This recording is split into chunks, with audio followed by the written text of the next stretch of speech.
The World Health Organisation meets on May 22, and on the agenda is a potential pandemic treaty which would allow the WHO to direct countries in how they control pandemics. Would you consider signing up to that and handing over any controls to the organisation? I have always been supportive right from the outset and was criticised heavily,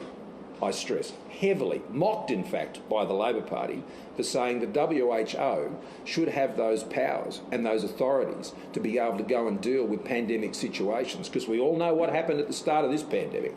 The problem is we don't know what happened at the start of this pandemic, and I was the one calling to ensure that we had an independent process to understand what happened so it couldn't be repeated. So I have been in the vanguard of those moves internationally to ensure that there is greater protection for world health, to ensure that those world health authorities can come and understand what's going on and be able to assist countries to be able to prevent the spread and outbreak of major infectious diseases. Now, we'll look at the text of all of that, but we have been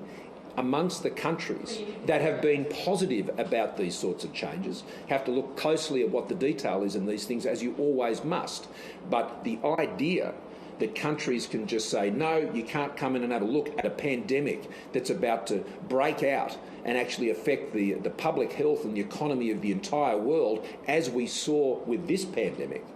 then I think it's only sensible that that's an area of international cooperation that is very, very important, and I've been consistent on that. And remember, the Labor Party mocked me